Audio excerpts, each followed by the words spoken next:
عليكم شباب، شلونكم؟ شلون الصحة، احوالكم، اموركم، حياتكم، دنيتكم؟ اهلا بكم بالحلقة الثالثة من برنامج خزيتونا.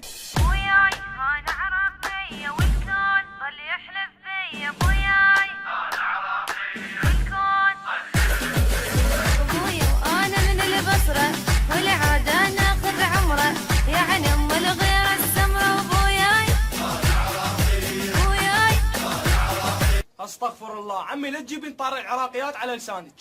وانا عراقية وانا عراقية، دوم منطيها سلاح وبالك عنه وشد ابو الستوته وقاعده تقمز.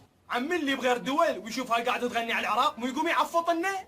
صدق كذب؟ بالله شغل لنا اغنيه ثانيه بل بيها حظ. انت مو انسان عادي، انت من صف الزواحف، انت من صف الزواحف. قد تحب ترقم انت وياك تسكتر تعمل، مرة شاعر مرة ناقد مرة فنان وممثل.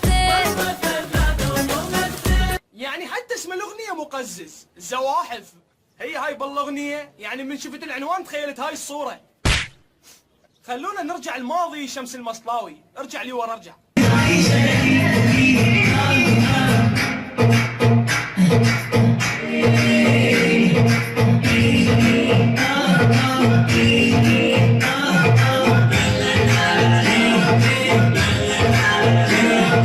دي يلا هذا ماضيها راقوصه، الراقوصه يا شمس المصلاوي او فيفي عبدو.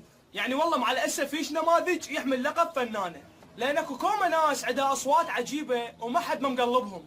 بس يلا هي صارت كلها بالفلوس. تعالوا خلينا نشوف الوراه. متى لو بس ما قلت رحت الامها اشتكت، حضنتها وبحرقه بجت كل لها لامها والصيح. ماما زعلت ماما زعلت، تعيدها الكلمه هواي.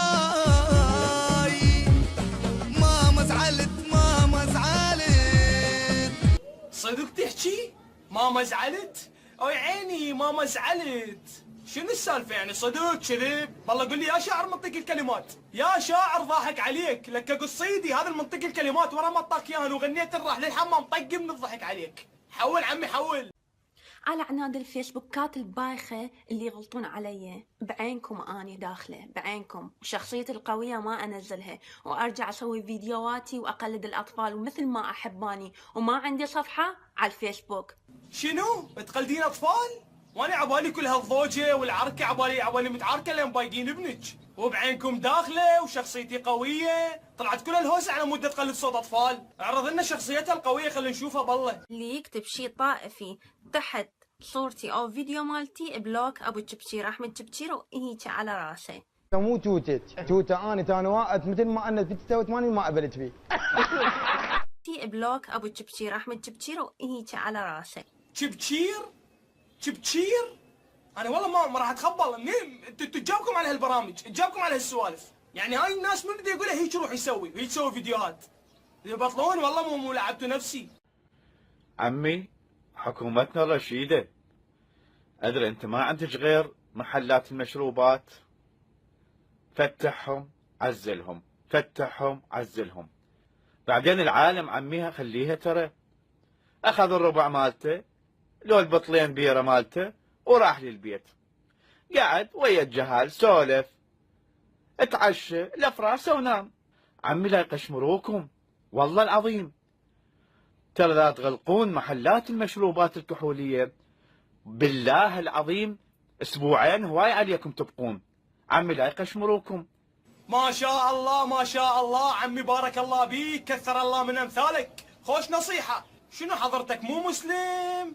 لو حضرتك مدمن مال كحول وتجر القوطية مال بيرة للشعب، لا عود عصبي وضايج على محلات الشرب. يعني هو الله مو حرمه بالقرآن الكريم؟ لو يعني قوة تريد تسوي العراق مثل امريكا. وازيدك من الشعر بيت ما يصير العراق زين ما طول رئيس دولتك اقرع. هاي شيلها من بالك. صبرت قد صبرت يا أهل العراق على بغداد مهما الحزن طول، عندي إحساس باكر لازم تعود بعون الله وترد أحلى من الأول. هلا ويابا شكو ماكو ولك ذاك أروح أنفد ولا حجايات بغداد. ادري، ممكن اعرف ليش نشرتي هاي الاغنيه؟ إيه مو دمرتيها للاغنيه والله العظيم. ايش قد كنت اسمعها، هسه بطلت من وراك. انهم شوفوا بالاخير شلون تقولها، حجايات بغداد. شكو ماكو ويلك ذاك، أروح أنفد ولا حجايات بغداد.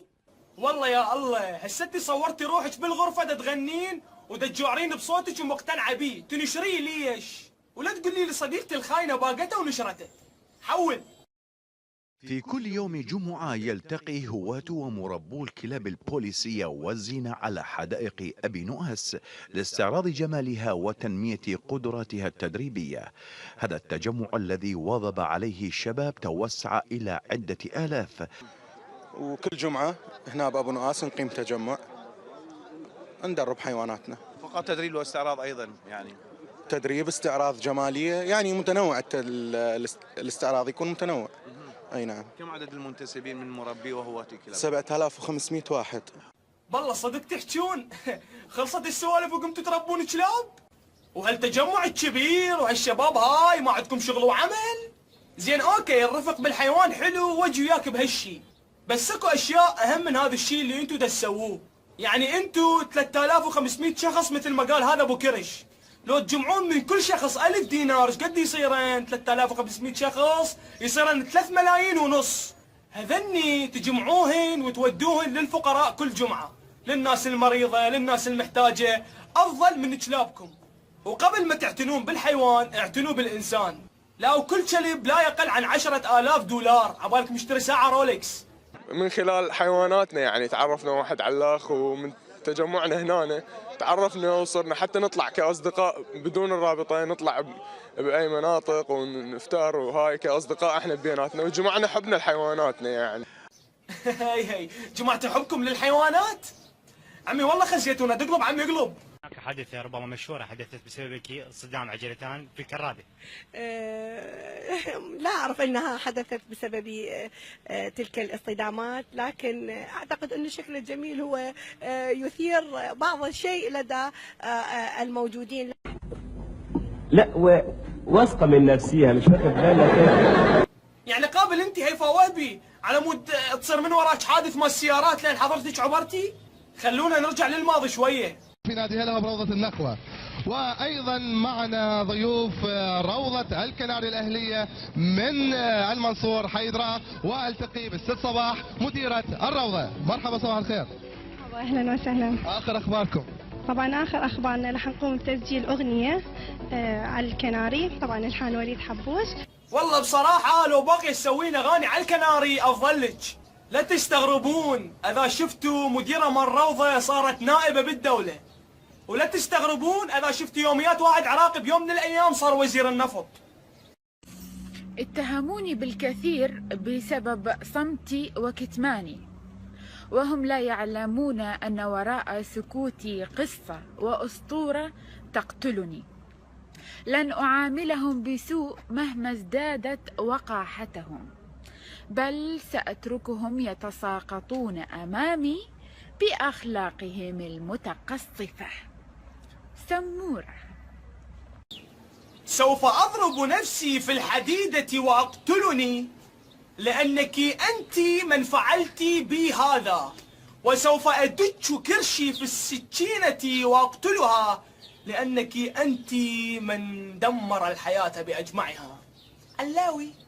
حبيب أهم فكرك يمي، فكرك تبلور يمي. نحن يجب علينا أن نكون سلميين ومسالمين، ويجب علينا، نحن صرختنا ليس ضد البرلمان وليس ضد مجلس النواب، وليس ضد مجلس المحافظة، وليس ضد المجالس المحلية. لا عاد على منو؟ على عقالك؟ هذا شو خرطت الحكومة خرط، طلعتهم كلهم صفح. علي من بعد يطلعون مظاهرات عليك؟ كمل بالله كمل. نحن ليس ضد المتظاهرين، نحن ضد الفاسدين والمفسدين والدعشيين. نحن ضد الفاسدين والمفسدين والدعشيين، وليس ضد الديمقراطيين والمفسدين والدعشيين. والدعشيين خايب ما تسكت، اسكت بعقالك هذا. ألا وهم قادة البيت الأبيض والصهاينة البربرية الصهاينة البربرية ذكرني بالملك البربر اللي بلعبة كلاش اوف كلانس اقص ايدي على ما طلعت واصل للمستوى 150. نصح أحد طلبة العلم من الدعاة الموثوقين المواطنين بأن لا يقولوا الله يخليك، لأنها تعني تخلي الله عنك ولا تعني المقصود الله يبقيك حيا، وطالبهم بأن يقولوا الله لا يخليك اعتمادا على شرح ابن عثيمين. ومن الخطأ في الدعاء قول بعضهم الله يخليك والله يخليك والله يخليك، ومعنى هذا يتركك، وهذا لا يصح، بل نقول الله لا يخليك. وقيل للشيخ ابن عثيمين رحمه الله قال لبعضهم الله يخليك يا شيخ، قال إذا الله خلاني فمن يتولاني؟ فلا تقولن الله يخليك، بل قول الله لا يخليك. يعني هسه انا تخيلوا فد يوم من الايام دا ساعد مريه بالشارع شلت لها العلاقه مال المسواق، ومن اوصل تقول لي يما الله لا يخليك ولا يخلي اهلك. شنو هالغباء والفتاوي التافهه، والله شوهتوا الدين الاسلامي. طبعا بالختام احب اهدي لكم شعر كتبته على ذن البنات اللي بالنت اشوفهن مثلا اخلاقهن فد مره ومخليات صور رجل لو مخليات صورة شفه هيك مسويه. عموما احب اهدي لكم هذا الشعر. الشعر يقول تتموع بكل وقت والصورة بس شفة، لك انتي ادنى البشر لك طاحت العفة، الحلوة مو بالشكل الحلوة بالاخلاق، بس شحتوا يا عالم بس تحب تتموع بخفة، الثقل يعكس شرف من تربية موتاج، لو زينة انت بصدق ما تدني للحاجاج، عيونك لو كحلهن ينسئل فد يوم يقول الصوج مو بيها العتب على الوالد الرباج. يعني باختصار اي شيء تسويه يرجع على سمعة اهلك. طبعا الى هنا تنتهي الحلقة، اذا عجبتكم سووا لها لايك، واذا ما عجبتكم سووا لها ديسلايك، يا رب ان شاء الله تكون عجبتكم. طبعا قناتي توثقت وطلعت بصفحة علامة الصح، يعني صرت موثق من شركة يوتيوب، ما عاد ما حد يقدر يحاكيني ولا يسوي لي اي شيء.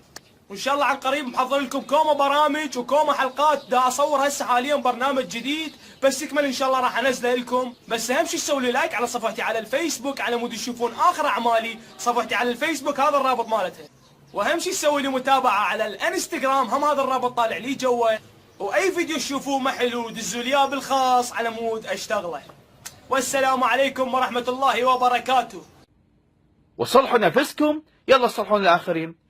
لو شعبتولي يا ساديها يا فاتحيها يا ساديها يا فاتحيها، عمي بطلوا عيب عمي بطلوا، خزيتونا